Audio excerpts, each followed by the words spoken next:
tuwa na tayo. Pero anong dapat ang tuwa na dumapo sa ating puso kung nating pagtanto at naisip na mahal tayo ng Diyos? And what and who is the object of God's love? We know that God is love.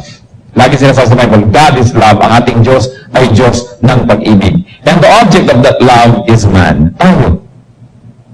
Sabi sa 1 John 4:10, this is love. Not that we loved God, but that He loved us and sent His Son as an atoning sacrifice for our sins. Pagka di po ba tayo in love, yung lagi lang tayo masaya?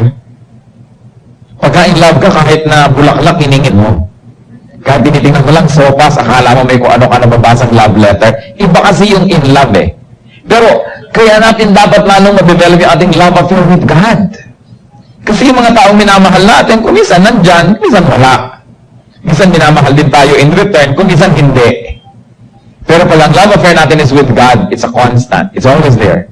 With or without people. Better if there are people around, but even without, you can survive. And not only survive, but also remain happy. Sabi, this is love, not that we love God, but that He loved us. Hindi siya nagmahal dahil minahal natin siya muna. Siya ang naunang magmahal sa atin. At ang patunay noon, ipinadala kanyang bugtong na anak, ang kaisa-isang sariling anak, bilang bayad sa ating kasalanan. Kung minsan gusto nating patunayan na mahal tayo, gusto mo bigyan ka ng singsing, bigyan ka ng relo, padala ka ng card, ng bulaklak, maalala ka, pero ano pa ba namang patunay ang hihigit dun sa God sent His only Son to die in our place? Ano pa kayang pagdududa ang maaaring pumasok sa ating isip na mahal nga tayo ng Diyos at napakasidhi at napakasagad ng pag-ibig na yon? So, what is the nature of God's love? Tayo yung object. What is the nature? First of all, it is a great love. Hindi siya basta love, it's a great love. 1 John 3:1, how great is the love the Father has lavished on us that we should be called children of God. Minsan po ay minamaliit natin yun, hindi natin nabibigyan ng tamang pansin yung salitang children of God. Minsan sabi natin, uy, anak siya ni ganon, big time, ganito ang apelyido, ganon ang bahay, nakatira sa ganon, anak ni ganyan. Yung anak ng Diyos. Such is the greatness of God's love that we who are sinners, who have been sinners, could be called children of God. It is the greatest relationship that you can ever have to become a child of God. So what else is the nature of that love? It is boundless. Yung pag-iibigan ng mag-asawa, sinasabi, till death do us part. So pag namatay na yung isa, pwede na uling mag-asawa yung isa. Kung minsan na buhay pa, nag-aasawa na uli eh. Hindi po ba? Ngayon, kahit pa nga napakatapat mo sa kamatayan, tapos na. Pero ang sabi, sa Ephesians 3:18, I pray that you may have the power, together with all the saints, to grasp how wide and how long and how high and how deep is the love of Christ. So, ginawa magkaroon kayo ng kapangyarihan para naman maunawa nyo, maarok nyo kung gaano kataas, lalim, kung gaano kalapad, at kung gaano kawalang hanggan ang pag-ibig ni Kristo. Ano yung boundlessness niya? In scope and also in essence. Sa diwa niya, sabi sa Ephesians 3:19, and to know this love that surpasses knowledge. This love sources knowledge. Hindi siya kayang ma-define, hindi siya kayang maintindihan ng ganap ng karunungan. Kahit napakarami ng alam ng karunungan. Ang karunungan nga ng tao, kahanga-hanga na eh. Kita nyo yung mga taong pupunta sa buwan, umiikot ang mundo, bukod sa nagro-rotate, umiikot pa sa kanyang orbit. Pagkatapos yung pupuntahan na buwan, umiikot din, pero naggagalawan yung mga yan, yung sasakyan eh, talagang doon nga nagpupunta sa buwan at hindi kung saan napunta. Hindi po ba? At napaplano nila dito talaga ito maglaland. Perfect rendezvous of celestial bodies, of heavenly bodies. Ang galing-galing na walang tao. Maaoperahan ng kaloob-looban ng iyong katawan na hindi man lang bubuksan. Ang galing na ng tao. Puso ng may puso ay kakabit sa'yo. Pero ang sabi, kahit anong talino, anong kagalingan, hindi kayang maunawaan at masukat ang ibig sabihin ng lawak at kadakilaan ng pag-ibig ng Diyos. Doon sa kadakila. In essence, it is a love that surpasses knowledge. Hindi mo siya maunawa, hindi mo siya maintindihan. And of course, boundless also. Great also, and also, the love of God is permanent. permanent. Kaya yung iba, mga takot na takot ng umibig, mga pagod na puso, kasi naibig din naman sila, pero yung pala, MWF lang sila. O isang linggong pag-ibig lang sila, tapos hindi na. Pero ang pag-ibig ng Diyos, permanent. Sabi sa Romans 8:35, who shall separate us from the love of Christ? Shall trouble or hardship, or persecution, or famine, or nakedness, or danger, or sword? And then it goes on in the next verse, neither height nor depth, nor anything else in all creation will be able to separate us from the love of God that is in Christ Jesus our Lord. Ka-permanent. That when God loves us and we reciprocate that love, our love for Him will strengthen us in any case that nothing can separate us from the love of God. Naranasan na po yan ang napakaraming mga Kristiyano all over time. Mga sinusunog, ipinapakain sa leon, tinotorture, hinuhuli, pero hindi sila sumusuko sapagkat walang pwede maghiwalay sa kanila sa pag-ibig ng Diyos. This is the greatest love story. Ang mga pinipilahan sa mga pelikulang, mga kung ano-anong love ni Juan kay Juana, love ni Pepe kay Pilar, pero mga illusions. No matter how great our love is for human beings, this is the greatest love we can ever have. Ang tanong nagbe-benefit po ba tayo from this love? Do we have this love life? Kaya kumusta ka? Eto, loveless. Bakit tayo pwede maging loveless? Eto nga yung greatness ng love ng Diyos. Kasi nakafocus lang tayo, we're fixated on romantic love.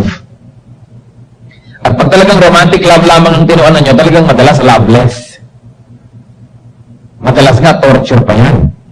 Although, meron din naman moments na maganda siyempre yan. Kaya nga inilagay din yan ng Diyos. Pero hindi nga nagdapat focus ng lahat. But the permanent love of God. And how else can we look at the nature of God? God's love, it is unconditional. Walang patakaran. Pambihirang pag-ibig ito. Romans 5:8, but God demonstrates His own love for us in this. While we were still sinners, Christ died for us. Kailan po ba namatay si Kristo para sa inyo at para sa akin? Nung bang born again na tayo? Nung bang tinanggap na natin siya at nung nagpapakabanal na tayo? Hindi po ba? Nung hindi pa natin siya pinapansin, hindi pa natin siya kinikilala, makasalanan pa tayo, nabubuhay pa tayo sa kasalanan, that's when Christ died for us. Nauna siyang umibig. Inibig niya tayo nung di pa tayo kaibig-ibig. No, ang humanity may kasalanan, destined to go to hell, destined to what? Eternal destruction. That's when God decided that He would die for us. Etong tanong, kung nung araw na hindi pa tayo ligtas, kung nung araw na hindi pa tayo nabuhugasan ng dugo ni Kristo, kung nung araw na nabubuhay pa tayo sa kasalanan at sa kadiliman ng ating mga kung ano-anong mga relihiyon, at kung nung araw na malayo tayo sa Diyos, minahal na niya tayo, di ngayon pa kaya lalo? Na nahugasan na tayo, nakikilord na tayo, kahit paano nagsisikat na tayo magpakabanal, kinakalimutan na natin yung mga nakaraan, kahit paano tinatalikuran natin yung ating mga bisyo at mga maling relasyon, ngayon pa kaya tayo hindi lalong kamahal-mahal at kaibig-ibig sa tingin ng Diyos? Kung nung araw na, hopeless, children of darkness, children of Satan, minahal, ngayon pa na kumikilala na sa Diyos. It's a very unconditional love. And another thing, it's very initiative. Adjective ang gamit ko sa initiative. Okay, hindi noun. It's very initiative. It initiates. Siya ang nagpaumpisa ng pag-iibigan. Nung hindi natin pinapansin, hindi natin kinikilala, nun niya tayo inibig. Ngayon pa kayang pinansin na natin at kinilala. Mas kinalilimutan paminsan-minsan. Di lalo na ngayon tayong mahal ng Diyos. Kaya dapat walang taong sinasabing loveless ang buhay ko. And what else will characterize God's love? It is very sacrificial. So John 15:13, greater love is no one than this, that one lay down his life for his friends. Ano pa nga naman ng pag-ibig ang mahigit doon sa iniaalay mo ang iyong sariling buhay para sa iyong minamahal? And the Lord has done that. The Lord offered His life for all of us. Kaya sino man ang tatanggap ng pag-ibig na yun, ay matatanggap yun. Pero pwede nyo rin naman tanggihan. Pero sino man ang handa na tumanggap nun, ay tatanggap nun. How else is the love of God described? It is a very comforting love. Philippians 2:1. If you have any encouragement from being united with Christ, if any comfort from His love, blah, blah, blah. In other words, there is love, And there is comfort in that love. Kung minsan may nagmamahal sa atin pero very uncomfortable. Minamahal ka nga pero pinoposes ka. Sinasakal ka, ikinukulong ka, hindi ka na makapunta dito at makangiti doon, hindi mo nagawa ito at hindi mo na magawa yon, ginawa ka na niyang property. So mahal mo nga ako pero ano nangyari sa akin? Naging mo akong ari-arian. Ipaling dito, ipaling doon, pahingahin dito, huwag pahingahin. Yun ang nangyayari because many people who love smash to pieces the object of their love. But the love of God is comforting. The love of God liberates instead of imprisons. The love of God allows you to be the best person that you can ever be. Kung minsan pag may mahal tayo, hindi natin payagan na mag-bloom, hindi natin payagan na lumago, gusto natin maliit ka lang para lagi kang kasi sa akin bulsa.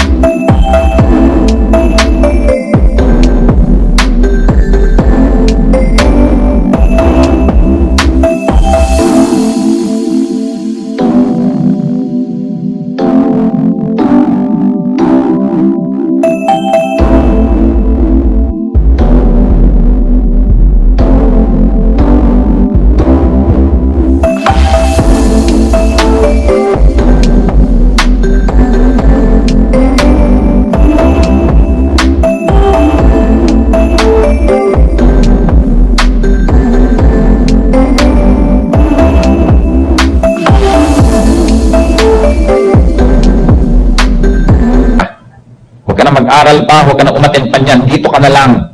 Para haba ka nagiging mangmang, lumiliit ang iyong mundo, mas kaya kita, nasa bulsa kita. May mga ganyang love.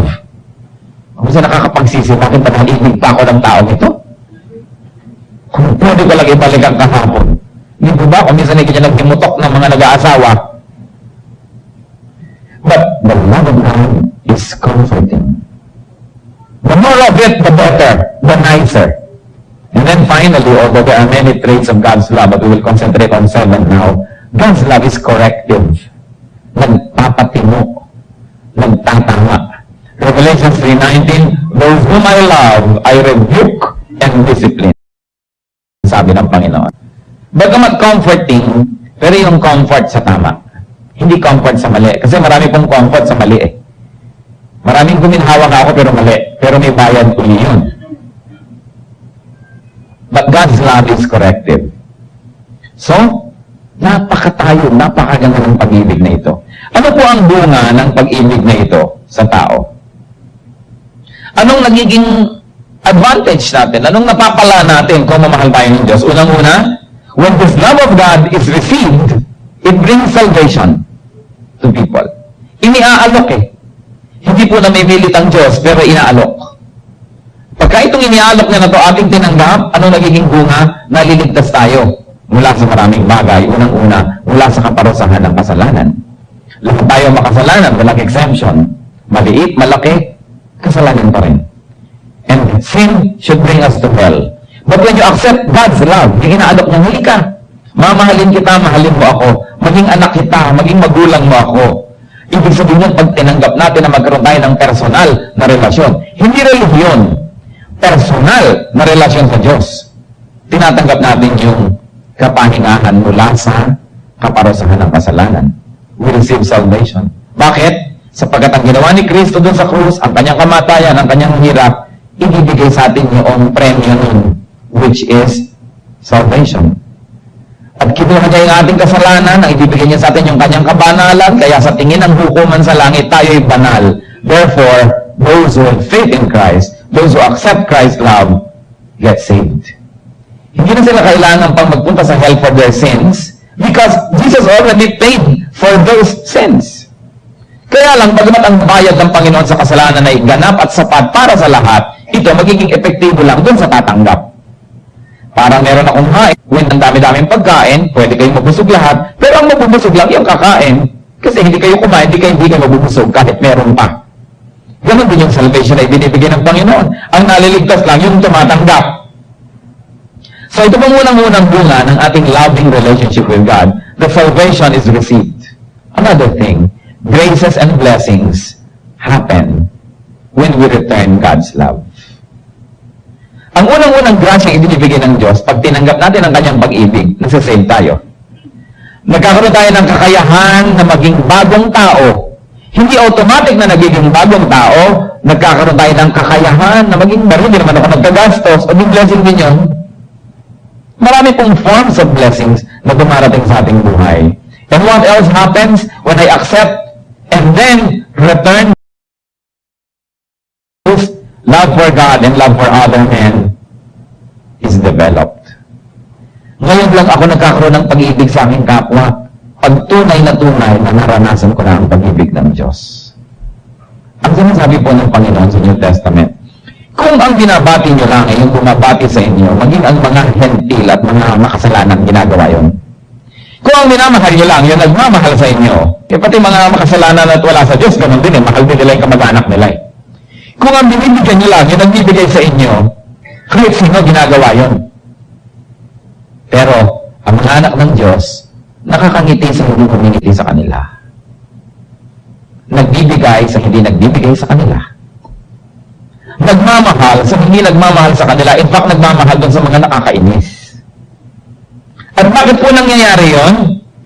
Kasi naranasan na ang pag-ibig ng Diyos. Dahil ang totoo, ganoon ang pag-ibig ng Diyos sa atin. Minahal niya tayo nang hindi naman natin siya mahal. Binigyan niya tayo nang wala naman tayong ibinigay. Kadalasan nga, patuloy pa tayong binibigyan nang wala rin tayong ibinibigay. Iniibig tayo ng Diyos kahit tayo nakakainis. Sa palagay niyo ba, hindi kayo nakakainis? Hindi po ba? Kung minsan, ang lakas-lakas ng loob natin sabihin, nakakainis siya, siguradong sa atin may naiinis din.